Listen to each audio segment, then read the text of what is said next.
نعبد ونصلي على رسوله الكريم. أما بعد فأعوذ بالله من الشيطان الرجيم. بسم الله الرحمن الرحيم.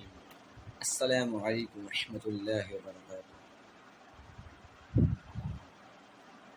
نبی اکرم صلی اللہ علیہ وآلہ وسلم کے آنے سے 2000 سال پہلے پیچھے چلے جائیں آپ، تو تب جو فرعون تھا وہ واحد ایسا انسان تھا جس نے دنیا میں انسانوں میں خدا کا دعویٰ کیا تھا، انا ربکم الاعلی، کہ میں سب سے بڑا رب ہوں. اس نے خدا ہونے کا دعویٰ کیا تھا، تو اس بات کو لے کے اتنا پاگل ہو چکا تھا کہ جو اس کی یہ بات مانتا تھا کچھ ہوتا تھا، جو نہیں تھا مانتا اس کو قتل کر دیتا تھا، قتل عام کر دیتا تھا. اس زمانے جو پیغمبر تھے موسیٰ علیہ السلام تھے، وہ یہی کہتا تھا کہ میں خدا ہوں، زندگی اور موت میرے ہاتھ میں ہے. ایک دفعہ ایک ظالم اور ایک مظلوم اس کے سامنے پیش ہوئے تھے. ظلم کیا گیا تھا ایک انسان پہ، اس کے بعد کو قتل کر دیا گیا تھا، اس طرح کا کچھ واقعہ تھا. تو جو قاتل تھا وہ بھی وہاں تھا، اور جس کے والد کو قتل کیا گیا تھا وہ بھی وہاں تھا. تو اب فرعون کو کہا گیا کہ ان کا فیصلہ کریں، ان کے ساتھ کیا کیا جائے. تو فرعون نے جس کے والد کو قتل کیا گیا تھا اس کو کہا کہ اس کو مار دو، اور جس نے قتل کیا تو کو چھوڑ دو. تو فرعون کہتا ہے دیکھو میں خدا ہوں، میرے ہاتھ میں ہے زندگی اور موت. تو اتنا پاگل ہو چکا تھا اس بات کو لے کر کہ میں ہی خدا ہوں، انا ربکم الاعلی، مجھ سے بڑا جو خدا کوئی نہیں ہے. لیکن جو اس کی باندی تھی وہ ایمان لے آئی تھی، وہ حضرت موسیٰ کو جو ہے ان کا جو دین تھا، ہمارا جو دین اسلام ہے، ان کو مانتی تھی. وہ ایمان لیتے، ایمان اگر انسان لیا تو وہ چھپے نہیں چھپتا. وہ یہ کہتی تھی کہ اللہ کے سوا کوئی عبادت کے لائق نہیں ہے، اللہ تعالیٰ کے سوا کوئی بھی جو ہے معبود نہیں، اللہ ہی خدا ہے، فرعون نہیں ہے، فرعون جھوٹ بولتا ہے. تو وہ حضرت موسیٰ نے جو کہا اس پر ایمان لے آئی ہوئی تھی. تو فرعون کو پتہ چل گیا. اب اس باندی کی 2 بیٹیاں تھیں، ایک تو اس کا ہاتھ پکڑ کے چلتی تھی، ایک تھوڑی سی بڑی ہوگی، زیادہ بڑی نہیں، اور ایک تو بالکل چھوٹی سی 2-3 ماہ شاید ہو، وہ تو دودھ پیتی تھی. ابھی 2 بیٹیاں تھیں. جب فرعون کو پتہ چلا کہ اس کی باندی جو ہے وہ ایمان لے آئی ہوئی ہے موسیٰ پہ، اس نے اپنے محل کے اندر ایک بڑا کڑا رکھا، اس کے اندر جو ہے تیل ڈالا، تیل کی آگ جلا دی، اور اس تیل کو اتنا گرم کیا اس کے اندر سے بلبلے باپ نکلنے شروع ہو گئی. وہ اتنا زیادہ تیز گرم ہو گیا تھا. پھر باندی اس کی 2 بچیوں کو بلایا، اور فرعون اس باندی سے مخاطب ہو کر کہتا ہے کہ اگر تم موسیٰ کے خدا کو مانتی ہے تو میں تجھے اور تیری بچیوں کو اس میں ڈال دوں گا، لا کر راہ کر دوں گا، لیکن اگر تم مجھے مانے گے مجھے چھوڑ دوں گا. وہ اتنا گرم تیل تھا، ابل رہا تھا. فرعون کہتا ہے پہلے میں تیری دونوں بچیوں کو ڈالوں گا، پھر تجھے ڈالوں گا، فیصلہ تیرے ہاتھ میں. تو وہ باندھی چپ خاموش کری تھی، اس نے نہیں بولا کہ فرعون تو ہی میرا خدا ہے، جان بچانے کے لیے. وہ کلمہ کفر بھی کہہ سکتی تھی لیکن اس نے نہیں کہا. کلمہ کفر کہہ دیتی، بعد میں جا کر توبہ کر لیتی، اللہ پاک غفور رحیم بخشنے والا مہربان ہے، لیکن اس نے نہیں کہا. تو فرعون نے اس کی جو بڑی بیٹی تھی اس کو حکم دیا کہ اس کو پھینک دو. اس کو لٹکایا گیا، اس کی ٹانگیں لٹک رہی تھی اور وہ بول رہی تھی اماں اماں اماں مجھے بچاؤ. اس کو پھینک دیا.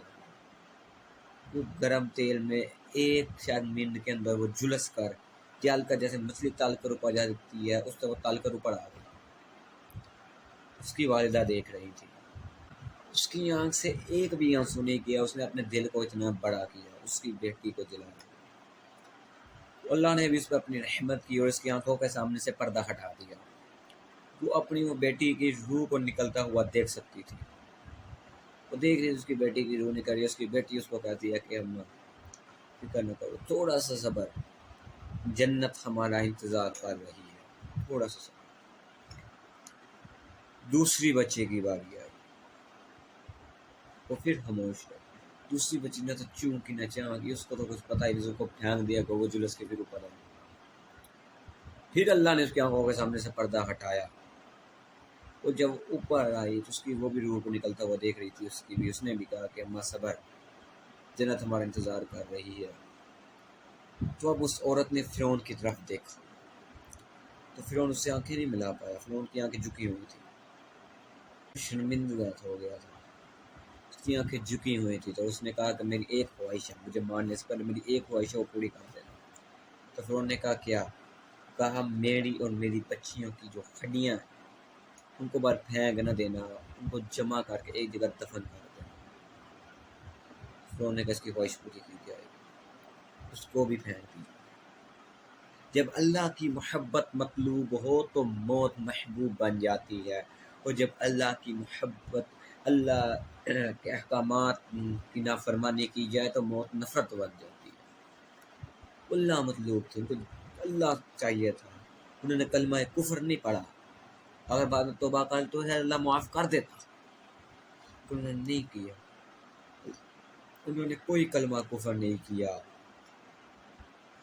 ان کو اللہ سے محبت تھی، ان کا ایمان پختہ تھا، ان کو اللہ پر پختہ یقین تھا، ان کا ایمان پختہ تھا، تو ان کو دفن کر دیا گیا۔ حضرت موسیٰ سے 2000 سال حضرت محمد مصطفیٰ صلی اللہ علیہ وسلم اس دنیا میں تشریف لائے، 2000 سال کا ڈفرنس ہے، 2000 سال۔ 40 سال کی عمر میں حضرت محمد مصطفیٰ صلی اللہ علیہ وسلم کو نبوت ملی، 50 سال کی عمر میں معراج پر گئے، 50 سال کی عمر میں جب وہ بیت المقدس کی طرف روانہ تھے تو بیت المقدس سے جو مصر ہے وہ قریب پڑتا ہے، جب وہ بیت المقدس سے اتر رہے تھے تو ان کو ایک جنت کی خوشبو آئی، تو انہیں جبرائیل کو مخاطب کر کے کہا کہ جبرائیل جنت کی خوشبو آ رہی ہے۔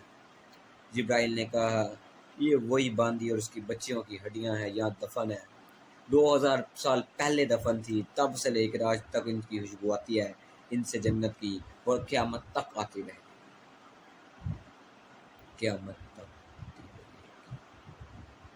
اللہ سے محبت کرنے کا صلہ، اللہ پر یقین کرنے کا صلہ، اللہ کے لیے جان کو قربان کرنے کا صلہ۔ اللہ کے لیے محبت مطلوب ہو جائے تو موت محبوب بن جاتی ہے، پھر موت سے ڈرا نہیں جاتا، لیکن جب پتہ ہو نافرمانیاں بڑی کی یا موت کے بعد سزا ہی بھگتنی، پھر موت سے نفرت پیدا ہو جاتی ہے۔ شہادت ایک بہت عظیم مرتبہ ہے، جو شہید ہوتا ہے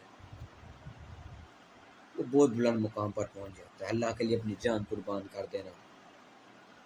ایسے بہت سے واقعات موجود ہیں، اللہ تعالیٰ پر پختہ یقین رکھتے ہیں، ہمیں بھی اپنے ایمان کو اتنا ہی پختہ اور بڑا کرنا ہوگا، اتنا اللہ پر یقین کرنا ہوگا، اللہ سے ہی مدد مانگنی ہوگی، اللہ کے سامنے جھکنا ہوگا، کسی کے آگے ہاتھ نہیں پھیلانا۔ وآخر دعواہم الحمد للہ۔